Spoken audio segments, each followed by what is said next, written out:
Bonjour les amis, aujourd'hui printemps oblige, le lilas est en fleurs et je vous montre aujourd'hui dans cette vidéo comment multiplier justement vos lilas pour en faire de beaux massifs toute l'année et le reproduire surtout dans tout votre jardin.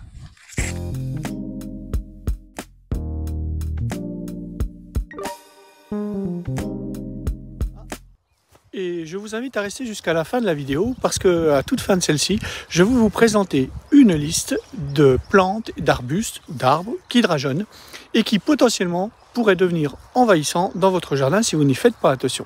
Le dragonnage est très intéressant pour reproduire certaines plantes, mais attention, n'oubliez pas que c'est une reproduction asexuée, une multiplication végétative et que, à ce titre-là, vous ne faites que reproduire des clones.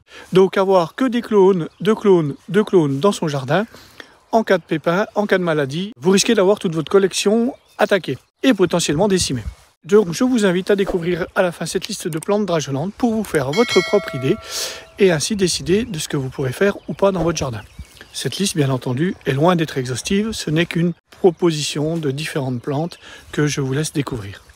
Et si la vidéo vous plaît, je vous invite, entre autres, à liker, à vous abonner et à activer la petite cloche pour ne rien louper des prochaines vidéos. Et surtout, n'hésitez pas à commenter sur ce que vous pensez de cette vidéo. Alors, j'ai la chance d'avoir un magnifique pied de lilas blanc. Et pour ceux qui connaissent le lilas, il faut savoir que celui-ci drageonne. Alors, qu'est-ce qu'un drageon quand on parle de jardin? Je vous montre ça tout de suite. Mon massif de lilas, magnifique. Si on s'approche au sol, nous pouvons nous apercevoir qu'il y a de multiples petits rejets qui sont ici, ici, et que nous avons par exemple ici, en belle taille. Les drageons, ce sont tout simplement des pieds de la plante qui repoussent à une distance donnée de celle-ci.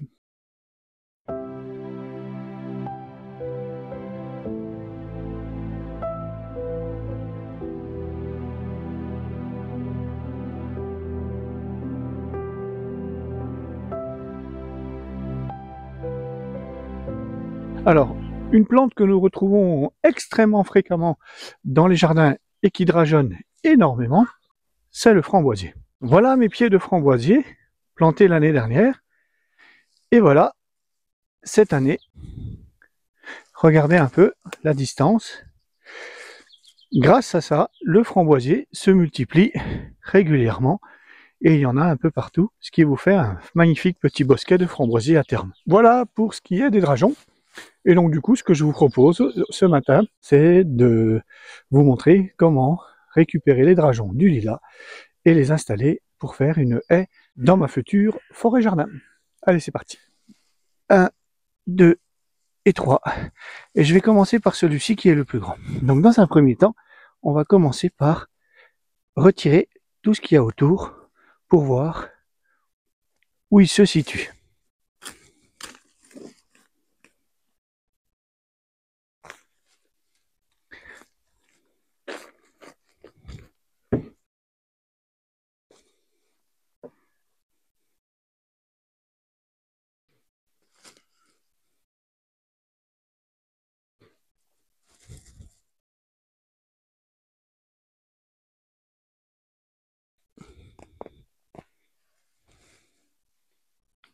Un premier plan.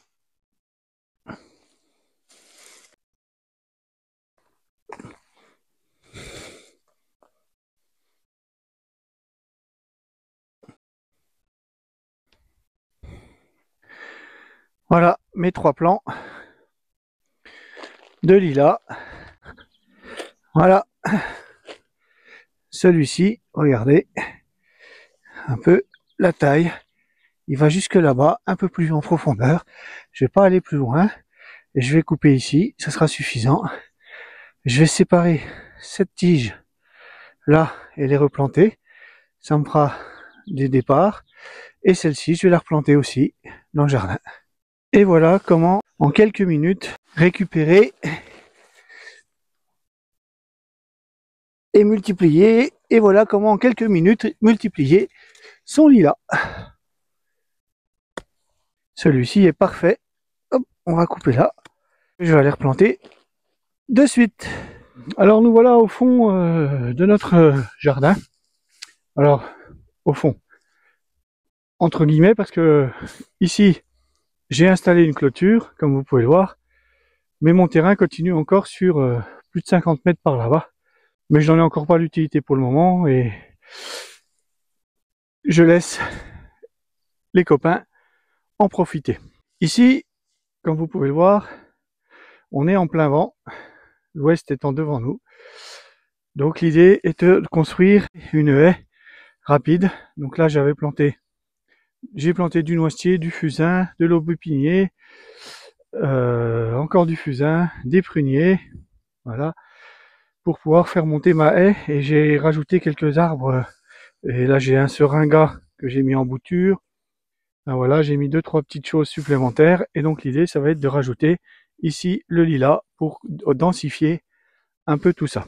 Donc je vais mettre un lilas par ici, un par là, et je vais en mettre un peu plus loin par là-bas.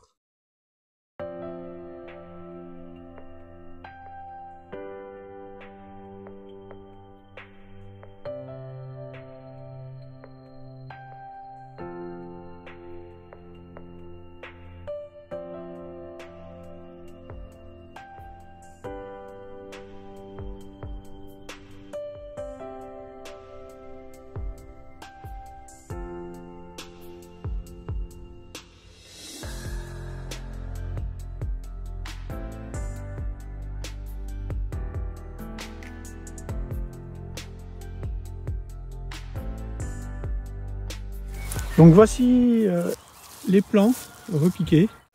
Le deuxième. Voici le troisième. Voici le quatrième.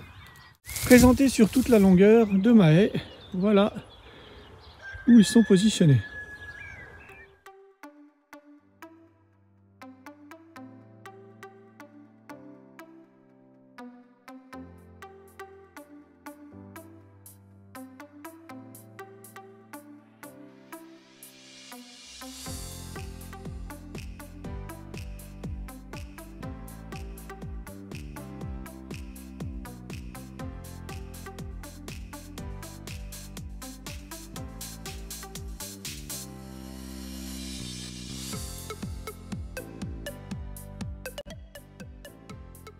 Je viens de vous présenter une vidéo sur la multiplication asexuée des plantes par drageons, et notamment par les drageons de lilas. J'espère que celle-ci vous a plu. N'hésitez pas à mettre un petit commentaire, un petit pouce bleu, ça fait plaisir. Et surtout, si la vidéo vous a vraiment plu, à vous abonner et à la partager sur YouTube. En attendant, je vous dis à bientôt pour une prochaine vidéo. Au revoir les amis.